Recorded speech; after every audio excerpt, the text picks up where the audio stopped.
Hi, guys. If you made a million, this is a book by David M. Schwarts. Pictures and illustrations by Stephen Kellogg.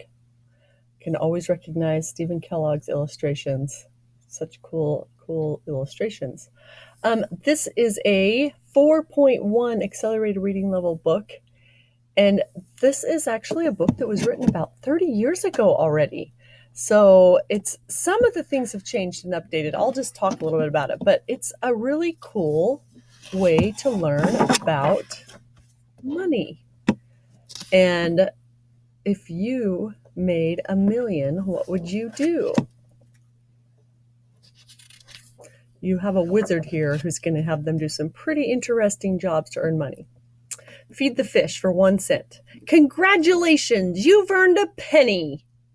It will buy anything that costs 1 cent. Dust the duck, earn 5 cents. Well done, you've made a nickel. 1 nickel is worth the same as 5 pennies. Hooray, now you have a dime. Paint this pot purple. 1 dime has the same value as 2 nickels or 10 pennies. Blow up this boa.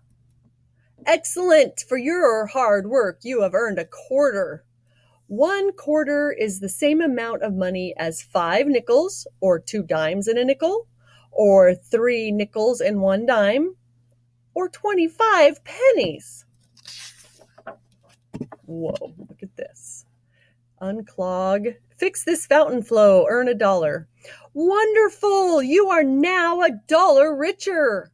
$1 is worth as much as 4 quarters, or 10 dimes, or 20 nickels, or 100 pennies.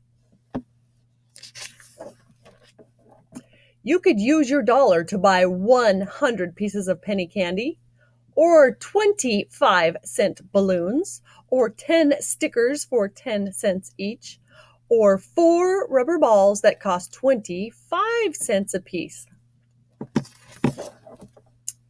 Or perhaps you would like to save your dollar. You could put it in the bank, and a year from now it would be worth $1.05. The bank wants to use your money, and it will pay you 5 cents to leave your dollar there for a year. The extra 5 cents is called interest. We're going to hear that word a lot.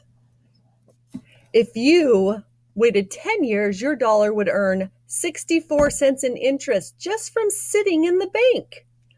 Are you interested in earning lots of interest? Wait 20 years and $1 will grow to $2.70. Delicious! You've baked a cake and earned $5.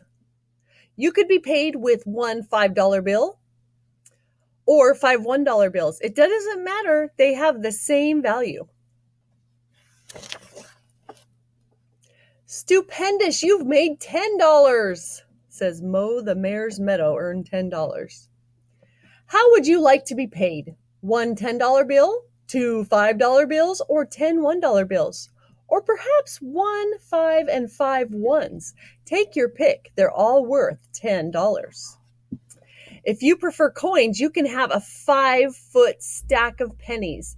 That's 1,000 of them. Or a 15-inch stack of 200 nickels. You could also be paid with 100 dimes, which would stack up to be just over 5 inches. Or you could receive your $10 as a 3 1/4 inch pile of 40 quarters. You could spend your $10 on 10 kittens or 1,000 kitty snacks. You could take your mom to the movies, but maybe you'd rather save your money. If you leave your $10 in the bank for 10 years, it will earn $6.40 in interest.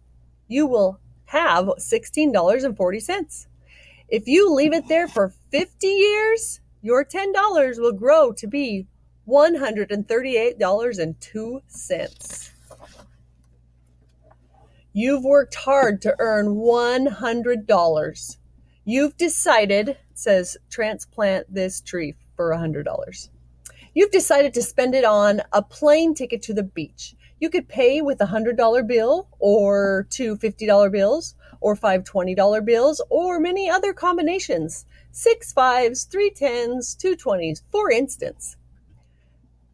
Paying with pennies, you'll need 10,000 of them to make a 50-foot stack.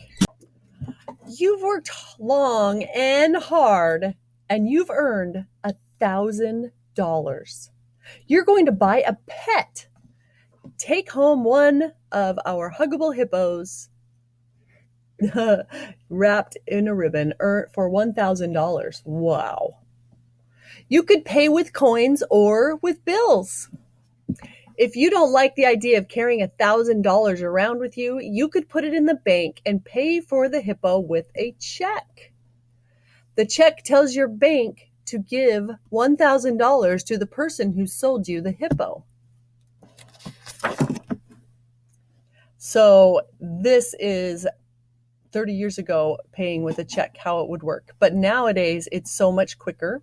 If you use a check or a debit card is the same as using a check. The money would come right out of your bank account and go to the other person's bank account or the store. Here's how it works. You give the check to the person who sold you the hippo, and he gives it to his bank. And his bank sends it to a very busy clearinghouse in the city. And the clearinghouse tells your bank to take $1,000 out of your money. After your bank does that, the clearinghouse tells the hippo salesman's bank to add $1,000 to his money so he can take it and use it wherever and however he likes. Maybe he'll use it to raise more hippos. So now if you're at a store and you buy something, the bank machine goes ding, ding, ding, approved, and it's like checking to make sure you have the money and sending it directly to the new bank that quickly, even if you use a check. If you use pennies to purchase a $10,000 Ferris wheel, someone might not be too happy about it. Even if you use 10,000 $1 bills, they would be mighty hard to handle. Magnificent. Oh wait, probably a check would be best. This job says build a bridge, earn $50,000. Magnificent, you've earned $50,000. And you've just read about a well-worn, unloved, but perfectly fixable castle for sale. The price is $100,000. The castle costs $100,000 and you only have $50,000. You're $50,000 short, but you could still buy the castle. You could use the money you earn as a down payment and ask the bank to lend you the rest. Then you would pay the bank back a little at a time, month after month, for many years. But the amount that you must pay the bank will be more than what you borrowed. That's because the bank charges you for lending you the money. The extra money is called interest. Just like the interest the bank pays you when they use your money, now you are using the bank's money, so you must pay interest to the bank.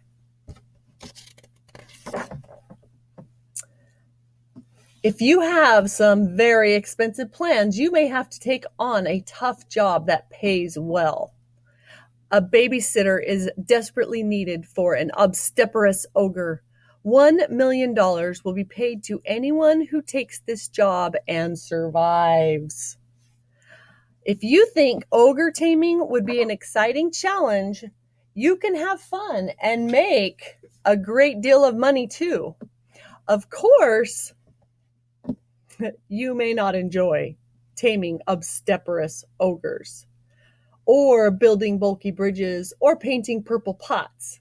Enjoying your work is more important than money, so you should look for another job or make less expensive plans. All right, I had never heard of the word obstreperous before this book. I Googled it, and I looked up how to say it phonetically. Obstreperous. It's noisy and difficult to control, unruly, unmanageable, or disorderly. Oh, they did it. Congratulations, you've made $1 million.